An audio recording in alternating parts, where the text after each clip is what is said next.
show you this place where I was and how it was such a miracle. All of these lanes were blocked. And the people there were running with their children in their arms. I remember that seeing 2 or 3 moms just running, panicking with their kids.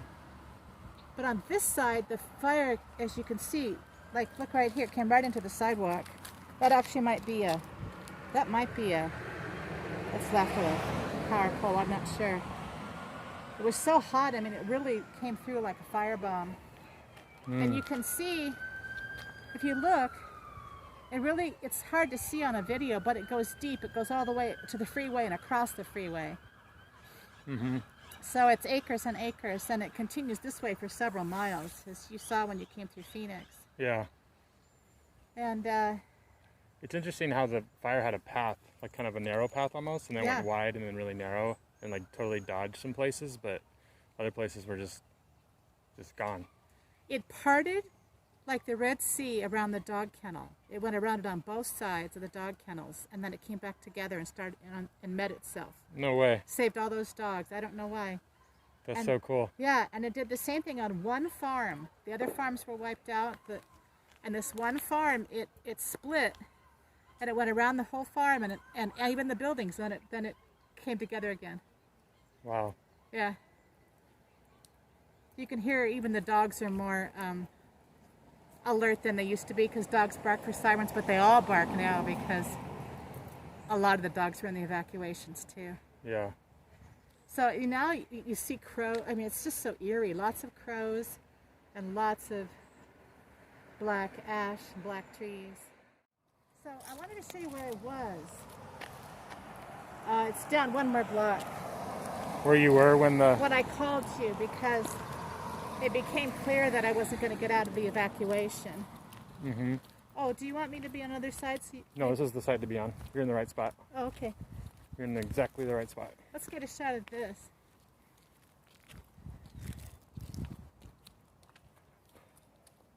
Yeah. Yeah. Did it happen really quick? It happened so fast. We saw the smoke, and then we looked at our phones, and they all said, you don't have to evacuate. But little did we realize that's because the fire had already taken the cell towers. Yeah. So the next thing we knew, we were getting ready because we could see the smoke, but it was confusing because it was so low. Usually smoke goes up, but it was low to the ground. We didn't understand it. We knew there were very high winds. I mean, the winds almost knocked me down a couple times. But we had no idea how fast it was going to come. And then the next thing I heard was somebody yelling from a loudspeaker, "This is the fire department, go now, get out." And that's what most of us knew. Some of us ran to our neighbors, but that's the warning that most of us had. Unless you were listening to the police scanners, most of us didn't know how to do that. So hundreds of people were coming. You can see this road goes that way and then all the way down. Cars were just packed on these 2 lanes here. And that's all that we could do. That was on fire. Fire was coming this way. You couldn't go on I-5. You couldn't go on 99. You had to be on Talent Avenue if you were in Talent. This is where you had to be. Wow, look at this. Half this car is... Yeah, melted and burned. Wow, look at that. That's how it was. I'm sure he was in the evacuation. Wow. So our cars were hot, and I was here inching and inching and inching, and the people in the trailer park were running with their kids. A lot of them didn't have vehicles at home and they didn't know what to do. And so I was just inching and inching, but barely inching, and then the telephone lines started to, and the propane tanks were blowing. And it's up here. Now this is the one house that skipped. I totally skipped this house. Wow. The whole thing. Look, Jeez. completely skipped it. Behind it, It's over like for acres and acres all around. gone. Good shot of that. I like that. Mr. Rogers, every human being has a value. I love it. So Rogers was watching this house. Yeah. But you can't say that too, because so many good people lost Yeah. their homes that didn't have much to do with.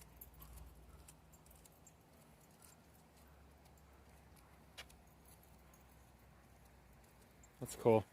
Yeah. There's a lot of food available just by people making it available. Yeah. Everyone, good or bad, whatever, however you wanted to find that, lost their home. So Yeah, I mean, some of the finest people I know lost their homes. It's just random. Oh, there's probably a memorial for a pet. So many pets died.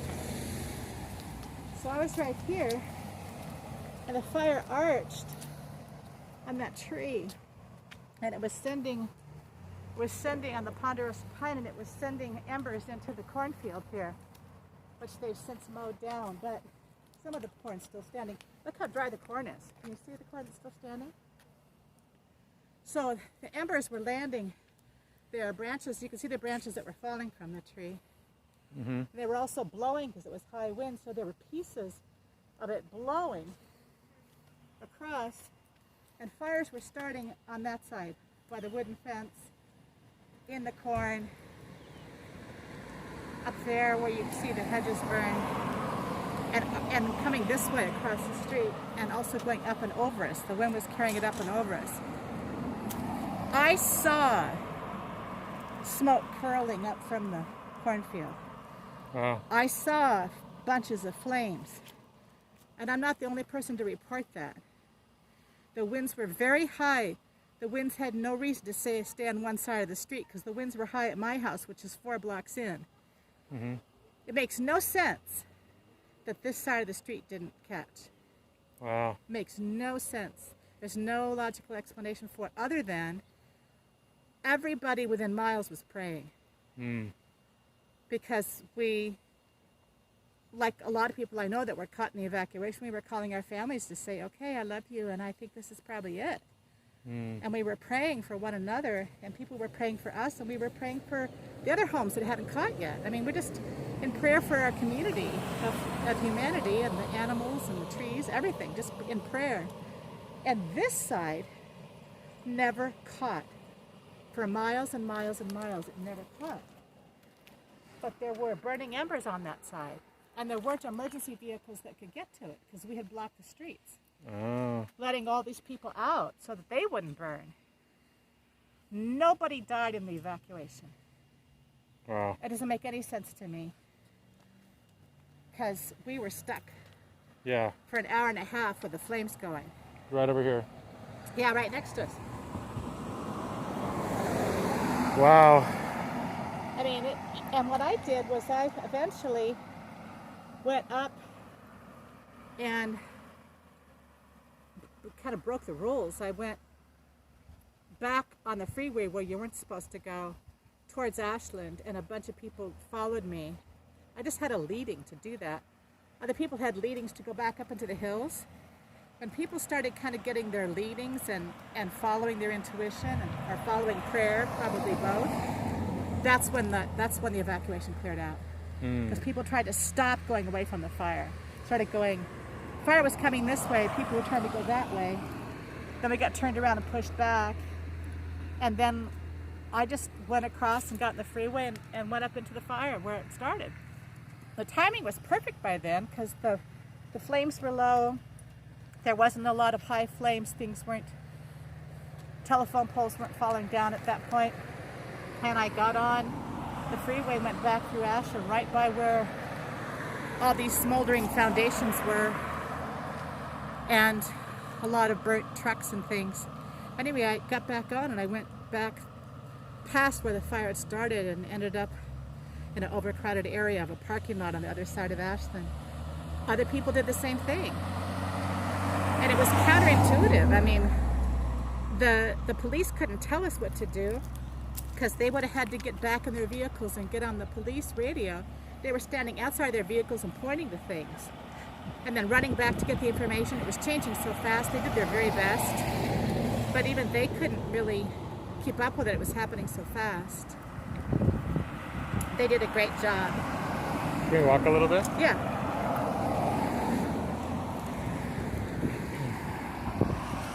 Yeah.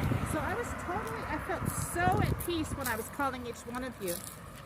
I mean, that's where, right in that corner, and you can see, it didn't take off. There's little burn spots, but none of it took off. Wow, right here. Trees were on fire, poles were on fire, flames were shooting up, sparks are flying across the road, and it just didn't start. Now, why didn't it start then? That's where it would have started. Yeah, didn't. So that's when I started making my calls. So my plan was to just take off my mask and let the smoke get me so I wouldn't have any pain. You were ready. I was ready, and I felt really at peace. I felt like I've had such a good life, and I'd already called the people that I loved. I got down to Hannah was the last one to call me back, and she was on the phone with me all the way through it at the end. So how many, were there any human deaths? That keeps going back and forth. We know there's at least one where the fire started, and they keep finding remains, but then when they take the remains in to examine, they keep coming up with them being animal remains. So then they keep reporting X amount of deaths, and no, that's changed because they were animal deaths, and so it's not, I mean, look what they had to go through. There's still people missing, but they could be missing in, like my friends just drove to Colorado and lived with their brother. Mm. Now, you don't think to call and report I'm with my brother in Colorado, you don't think of that. Mm. So, yeah. Wow. It all happened with about 3 hours time. 3 hours. I think it's about right, total. Jeez. So my advice would be, and is, if you're at stage 2, go. Just go somewhere. Yeah, Don't wait for 3 because you could be stuck like we were. Anyway, I just wanted to say that I think prayer is very powerful. And my insurance adjuster, I have 4 other friends, the same thing happened to. The insurance adjuster came, and while he was doing the adjustment, he started to cry. And he said, they've all said the same thing. They've seen a lot of fires, but they've never seen one that was like a firebomb like this. And particularly people like in the trailer parks who really lost everything and don't have anywhere else to go. And insurance won't cover them. And they have families, and it is heartbreaking. It makes you want to do everything you can and more. So we are. He also said he's never seen, my particular insurance adjuster said he's never seen a community come together like this, ever. Mm. He's really impressed with how we're taking care of each other the best we can. Yeah, there's like a volunteer group down here, right? Oh yeah, they're everywhere. What are they doing? Clearing? This is a clearing volunteer group, but there's also a big volunteer group that I participate in. What is a number of them? But anyway, there's one right here in Talent that's doing water and food and blankets and coats and that kind of thing. But what I'm concerned about is the long term. I live in affordable housing. I'm a single teacher, and in COVID, I'm not even teaching, and so many people like me who choose to live a life of contribution in such a way that they don't get paid very well, live in affordable housing. Well, we have to rebuild affordable housing here to bring our people home. That's my big push. Yeah, affordable housing was even an issue before the fire. Right. And then thousands of people lost their affordable housing. Not all of it was affordable housing, but a big percentage was. That's where tiny homes come in. Yeah, there's a new fire. See, there's one new fire pole. You can tell because of the color of it. But all the ones on this side came down. right to the road. Yeah, right there. Yeah, that's a new one. They got them up so fast, like within 2 weeks. There were gas pipes shooting out flames and hissing and power lines snaking around in the ground. And these brave people came out here and took care of it. Some of them had lost their own homes and they just showed up to work and got it done. Everybody was amazing. But then with climate change, this is not unusual. People's homes are being inundated with water, with fire, with terrible storms. We need to take better care of each other and better care of our planet. And we need to follow the science. Definitely need to follow the science and respond. Take good care of our earth, our larger home. How is that? Like what? How? Well, one of the reasons we know that we're having climate change is because of all the fossil fuels. So by limiting our carbon footprint, that's huge. And it's not that difficult to do. Now I feel bad for flying to Kenya in December. Yeah, I know. Anyway, to sum it all up, love, prayer, guidance, caring for one another, caring for our planet. Probably just slowing down, right? Yeah. Not using so many resources for meaningless things that we try to, hoard or experience that don't really give value. Like less is more kind of thing. Yeah, it really is. I live in a tiny home and I like it. And I'm even getting more pared down as I give more.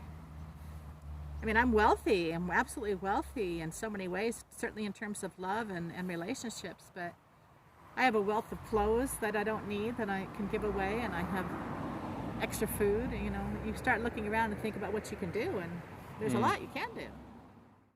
When did you because were you just going about your day like normal, or were you preparing? Was it just all of a sudden? My girlfriend sent me a picture of the smoke, and I was in Medford, and this is before any alerts came out, and I said, I gotta go. So I left my kids I was tutoring. I tutor the kids that are high risk for COVID, and I came back from Medford and just started throwing stuff in the car just in case. And I was trying to water the house and do the things you're supposed to do. Throw stuff in the car, water the house, try to water the roof. And I was still doing all that when the bullhorn came through and said, "Get out now, go, go, go." This is the fire department. That's all we had. So, yeah, that's how it was. Wow. All of that happened probably within 30 minutes. When you were in Medford? After I got back. Okay. So you got to the home and you're doing stuff for 30 minutes and then they're like, leave. Yeah. Go now, save your life. Just go. So the farthest you made it was to that corn? No, I made it to the other end, almost out onto 99, and then the fire jumped right in front of us and cut it off. And so we had to turn around and come all the way back. So it took me an hour and a half to get from Talent to Ashland. Oh, so you ended up in Ashland. That was your haven? Yeah, I went back through where the fire started. Oh, yeah. And you got a hotel there? Yeah. People were trying to get... Well, first I went to a very sweet Montessori family, invited me home for the first night, and then helped me get a hotel. It was wonderful. But, yeah, it was an hour and a half to drive 5 minutes. You got to think of that in an evacuation. Just go at stage 2, no matter where you are. Go. There's a hurricane coming, a flood coming, a fire coming. Just go away. Go to a friend's house. Drive when the roads are clear. Go at stage 2. Yeah. Can't hurt you, so you stay somewhere for a week. Makes you really, reminds you like what's temporal and what's eternal. Yes, it does. Certainly does.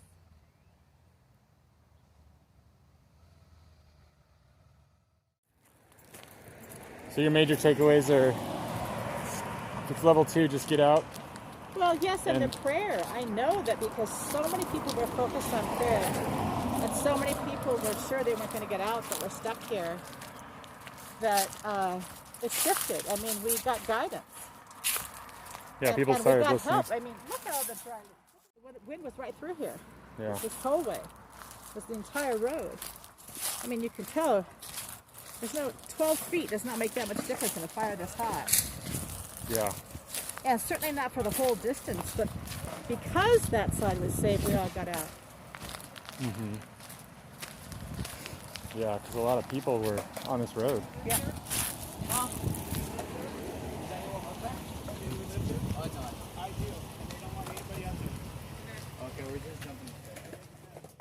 Amazing the trees still stand, but they're burned. Yeah, trees are usually not your, they say, are not your biggest danger. So I just trimmed mine up really high. Huh. So long as I've got a good trunk and doesn't get into the overstory. But even some of those trees are still standing. What's the bigger danger? Having shrubbery and dry grass close to your house. That's why mine has rock all around the outside.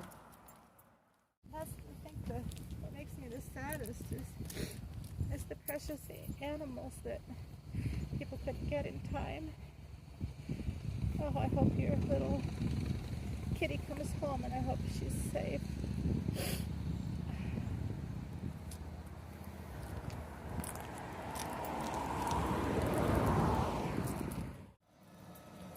Oh.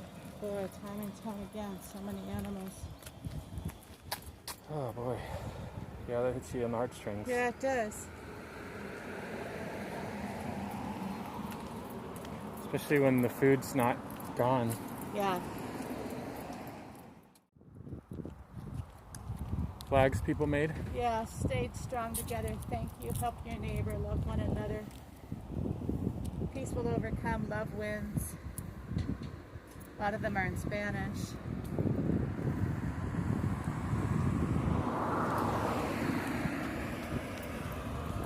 I was from a child. Be strong, precious.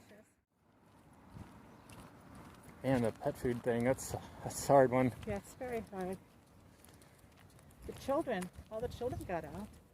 Yeah, thank God. It's just amazing how fast it can go. Yeah, you think about over 3,000 acres in less than 3 hours. 3,000 acres is a lot of acres. Yeah. How long did it take for the fire to go out?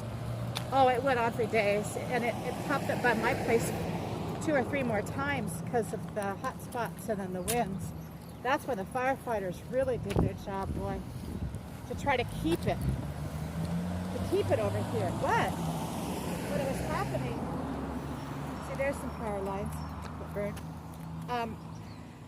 When it was happening, there's no reason they didn't stop it from going to that side.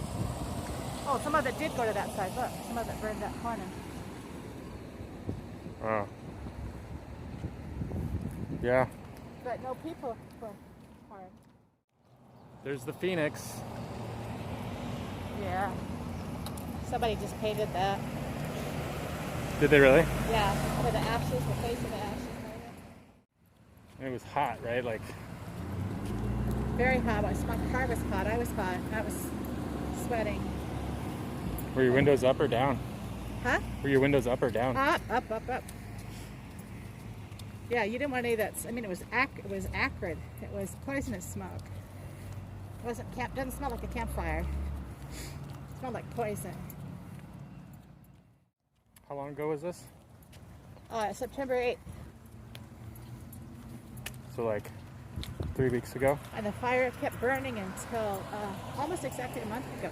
The fire kept burning until I think it was the 15th. They finally got the last of the hot spots out.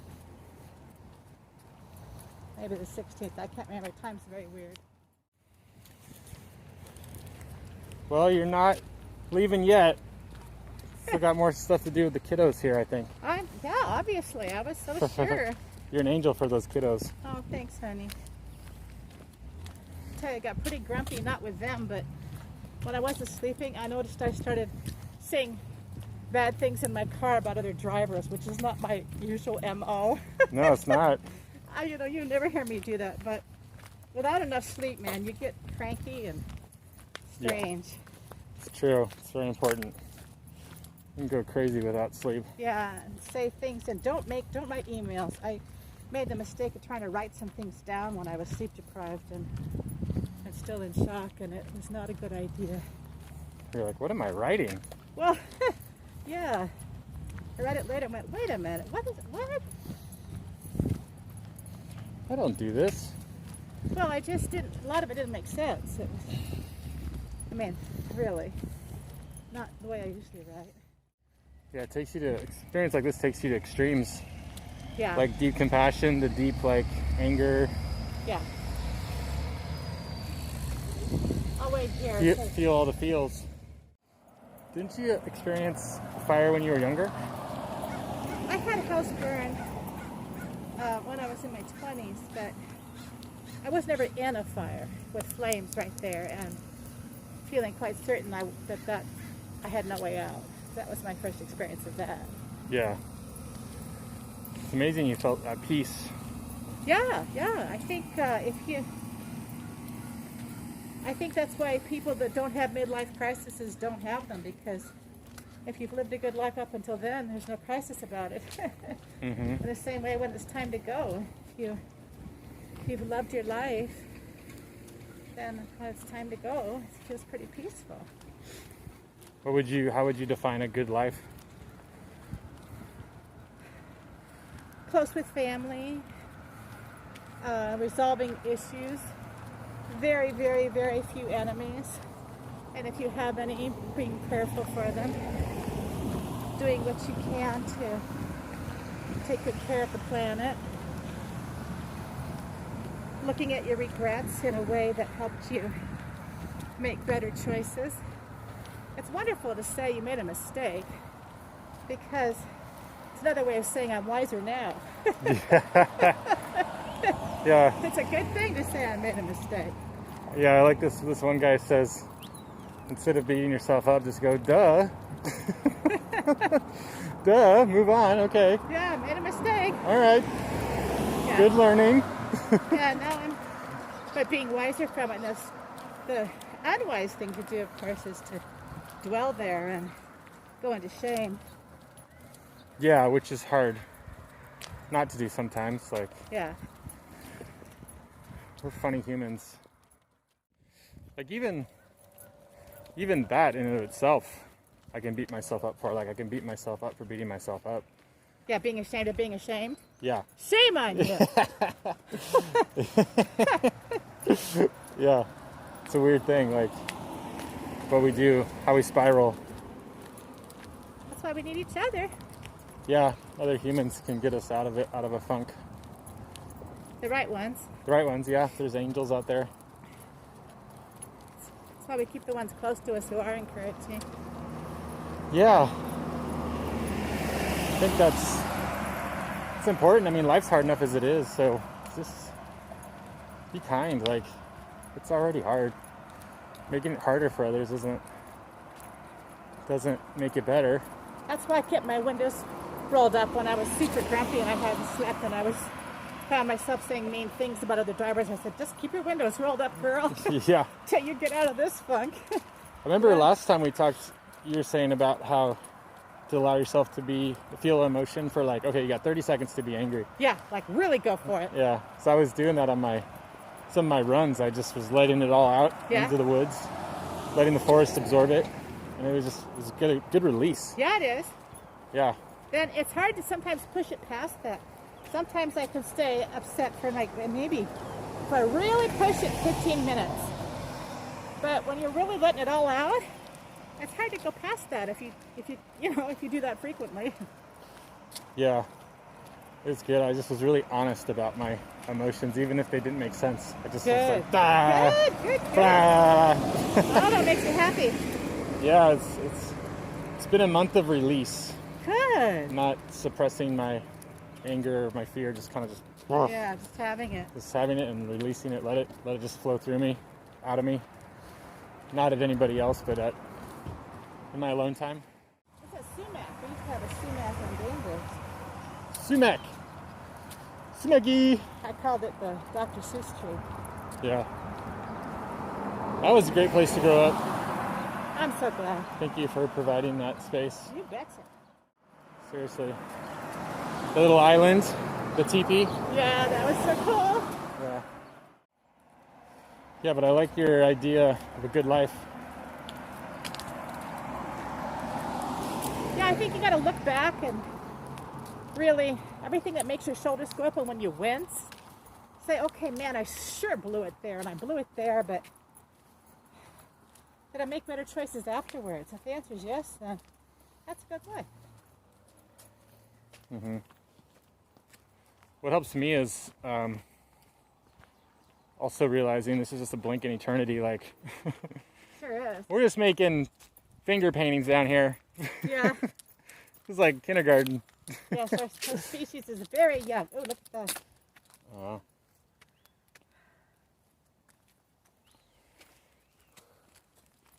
Still maybe usable.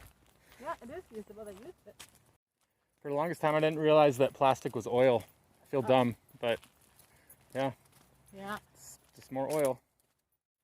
I mean, it's kind of cool how we could use a element to make so many different things. It's unfortunate it's so toxic, but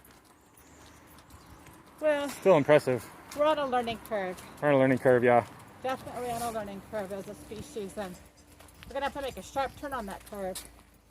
Well, it's amazing how we're learning or realizing how much we can do with hemp, like paper and clothing and Yeah.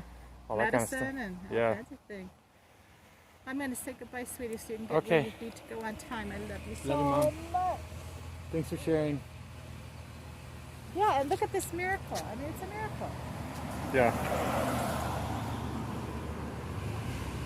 Okay, love you.